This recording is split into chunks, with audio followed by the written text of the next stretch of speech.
Bonjour les flammes jumelles. Dans cette vidéo, nous allons parler de ce que ressent le runner dans le parcours de flammes jumelles. C'est un parcours qui demande beaucoup d'efforts pour le runner. D'ailleurs, c'est une épreuve de sa vie. Comme vous le savez, le runner est piloté par la peur du rejet. Cette peur vient du fait qu'en étant petit et en se présentant tel qu'il était, il s'est fait rejeter, critiquer à plusieurs reprises. Du coup, une association s'est formée en lui. Quand je suis moi-même, je ne suis pas acceptée pour mon entourage. Aussi, je vais m'adapter à leur attente et faire le caméléon. En fait, on fait tous plus ou moins cela, mais chez le runner, c'est quelque chose de très prononcé. Du coup, on va retrouver les conséquences de cette stratégie dans pas mal d'aspects de sa vie, et plus particulièrement lorsqu'il va s'agir de son propre bonheur. Et c'est là le début des conflits intérieurs. Alors le runner peut être super performant, mais uniquement si cela engage le regard des autres, c'est-à-dire si cela répond à l'attente d'une autre personne. Et si ce n'est pas le cas, le runner n'osera pas, car il n'y aura pas sa came, entre guillemets, l'appréciation des autres. Le runner est donc capable de déployer un tas d'efforts et d'apprendre de nouvelles compétences s'il pense que c'est ce que l'on attend de lui, ou que cela lui permettra d'avoir une bonne image, ou alors cela va combler les attentes des autres. Ceci, bien sûr, ce raisonnement va entraîner l'enfermement du runner dans sa propre prison. Car encore une fois, ce n'est pas le désir du runner, mais le besoin des autres qui passe en premier. En procédant ainsi, le runner se perd chaque fois un peu plus lui-même. Alors, que se passe-t-il quand le runner a envie de quelque chose, mais que cela n'engage pas le regard des autres ? Eh bien, en général, il ne se passe pas grand-chose, car se lancer dans cette activité qui n'engagera que sa propre gratification personnelle n'est pas super excitant pour le runner. Donc le runner, vous allez alors le voir uniquement motivé pour faire plaisir à l'autre ou pour maintenir une image de lui-même au vu de la société, mais pratiquement sans goût pour son kiff personnel. Vous me direz, mais il y a des runners qui font du fitness, par exemple. Vous pensez que c'est pour eux? Oui, ça peut être en partie, mais cela va engager le regard des autres. En effet, la personne recevra des compliments pour le travail effectué, les regards sur son corps dans la rue, les compliments de la famille et bien d'autres personnes. Cela contribuera à dorer son blason et à montrer que c'est une personne performante, déterminée et ainsi de suite. Mais lorsqu'il s'agira de faire une activité qui n'engage absolument pas le regard des autres ou voir la désapprobation des autres, le runner ne bougera alors pas le petit doigt. Finalement, le runner n'existe qu'en fonction du regard des autres et ne se définit que par lui. En soi, ce n'est pas un problème d'engager le regard des autres tant que cela reste à des niveaux minimes.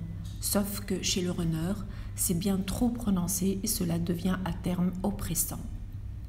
En effet, il se définit et n'a de valeur qu'en fonction du regard d'autrui, comme je viens de le dire. Là, cela devient un problème, car cela amène à la dépendance d'addiction et l'attachement émotionnel et donc aux relations toxiques. On va s'appuyer sur un exemple, par exemple, le runner peut être très bon cuisinier quand il s'agit de préparer des choses pour son entourage, mais quand il s'agira de cuisiner pour lui, il ira au plus simple, au plus basique, à la limite du sans saveur. Pourquoi se faire plaisir quand on pense qu'on ne vaut pas grand-chose ? Bien sûr, c'est ce que pense le runner de lui-même. Le runner s'estime que si les autres l'estiment, et c'est le début des dépendances affectives et relations toxiques, comme on vient de le dire. Le runner devient alors comme une girouette, excusez le mot, qui dépend du bon vouloir, de l'opinion et des désirs d'une ou d'autres personnes. Du coup, le runner devient alors très influençable par son attitude de caméléon qui consiste à s'adapter à tout le monde afin d'avoir de l'appréciation. Le runner sera alors facilement manipulable dès que l'on va appuyer sur les bons boutons émotionnels de culpabilité, de perte d'amour et ainsi de suite. Donc finalement, le runner sera apprécié non pas pour qui il est, mais pour ses compétences et ses services rendus. Lorsque la relation de flamme jumelle passe par des épreuves et des tribulations, tout ce que le runner veut faire, c'est de s'éloigner le plus possible de sa moitié. Cependant, après la fuite, ils se sentent malheureux et vides à l'intérieur. Ils ressentent le besoin d'avoir une connexion avec leur autre. Les flammes jumelles sont deux moitiés d'âme et leur destin est d'être ensemble. Elles attendent ce rendez-vous depuis plusieurs années déjà. Elles doivent vivre une blessure de rejet pour évoluer. Bien que la phase de séparation fasse partie de l'accord, le runner se sent dépourvu et mal à l'aise dans sa flamme jumelle. Il peut s'essayer à toutes sortes de distractions pour oublier son âme jumelle et vivre sa vie paisiblement. À cette étape de sa relation, il ne sait pas encore qu'il lui sera impossible d'avoir une vie paisible et heureuse sans son âme jumelle. Le runner peut essayer de nouer des relations régulières avec d'autres personnes, mais cela ne fera que l'aider à réaliser la futilité de fuir sa flamme jumelle. En fin de compte, il réalise que la relation la plus belle et la plus parfaite à laquelle ils peuvent aspirer est celle avec sa moitié.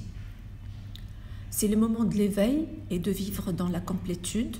Une fois que le runner n'aura plus peur du rejet, il commencera à percevoir la réalité différemment.